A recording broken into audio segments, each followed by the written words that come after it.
mwiyibukiro rya kabiri ry'amibukiro y'ikuzo tuvuga ngo iki ngo dusabe inema yo kwifuza kuzajya mu ijuru.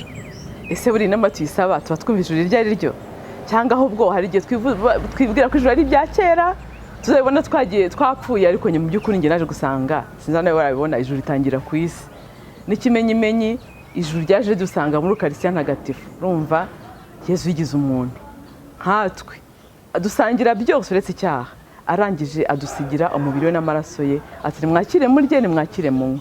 Yewe turebye no mu byanditswe dusanga ibimenyetso byinshi byateguraga yuko Imana izigira umuntu ikabana natwe muri Ukaristiya ntagatifu. Urebye tuvuge wenda rya turo rya Melikisedeki watuye umugati na divayi, ntahandi hantu by'abakera bajyaga batura ibindi bitari ibyo.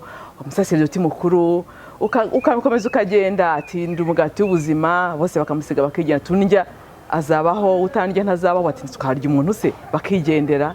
Uyu munsi rero tekereza ko ikigeragezo uyu muntu w'uyu munsi afite nkuko mu gihe cya Yesu bamushidikanyije ko ati ni mwene Yosefu no mubaje ntawamukurikira bakamusiga benshi bakanga kumukurikira. Ikigeragezo uyu munsi dufite ndetse no muri Kiliziya Gatolika hari benshi bavuga yuko ngo ubushakashatsi bwakozwe ntawe ndabusoma neza ngo byagaragaye ko 30% ry'abagatolika batemera ko Yesu ari muzima mu isakamento ntagatifu ry'Ukaristiya. None nawe waba urimo rero ijuru riri ku isi muri Ukaristiya ntagatifu. Niba dusaba inema yo kwifuza kuzajya mu ijuru ryinjiremo kuva uyu munsi nibura mu buryo bwo ku isi Yesu yadusigiye.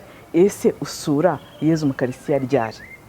Twese ko yigize umuntu akafite umutima ukumbura ukunda wifuza gukundwa nawo. Ese aho ari mu tabinakuru hariya mu iwacu muri za Kiliziya asurwa kangahe? Ayirungu n'ibyamwiciyemo. Bavandi ijuru ritangira ku isi kandi ijuru ry'umugatolika nundi wese twakwifuza ko azasanga ko Kiliziya ni ya bose yaza dusanga mwese ni karibu Yesu arabategereje arutegereje twese muri Ukaristiya ntagatifu. Ukwezi ni kwa gatandatu ni ukwezi k'umutima mutagatifu wa Yesu. Uburyo bumwe bwo gushengerera uwo mutima mutagatifu ku buryo bw'umwihariko ni ukubana na Yesu tumuherekeje mu isakaramentu ry'Ukaristiya. Njye naje kuvumbura ko hari uburyo bw'umwihariko Yesu akunda gukundwa. Buri wese agira imvugo y'urukundo bavandi. Hari igitabo cya Gary Chapman cyamamaye cyane kivuga imvugo 5 z'urukundo. Bavugamo wenda gutanga igihe cyawe ugiye umukunzi ukamutega amatwi witonze, kumuha amakado impano, kumuha du service, kumubwira amagambo amuha agaciro amuvaloriza. Rero naje gusanga imvugo ya Yesu ashaka kuba akunda kurusha izindi ni imvugo y'igihe, kubana nawe umwanya, kumutega amatwi. Nimwibuke Marita na Mariya.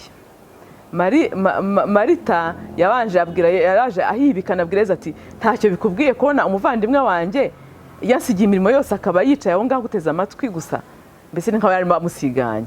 Hanyuma Yesu yamusubije ngo iki ngo Marita Marita uhangayikishijwe na byinshi, urabihibikana kandi uhangayikishijwe na byinshi, ariko icy'ingenzi ni kimwe gusa. Mariya rero yakurushije guhitamo umugabane mwiza utazigera umwamburwa.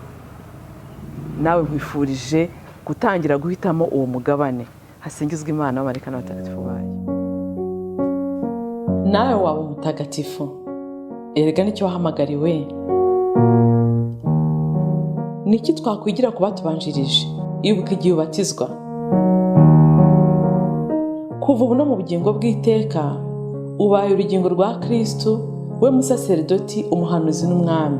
Ngaya amagambo wavugiweho. Muri batisimu wagizwe ikiremwa gishya, wambikwa Kristo. Ese itara ryawe riracyaka? Ese umwambaro wawe urakererana? Humura, garukira Imana. Abatagatifu n'abanyabyaha bababariwe. Akira Kristo. Ikiganiro ibirari by'ubutagatifu mukigezwa na Beata Mukarusanga, umukristo wubasa urugo.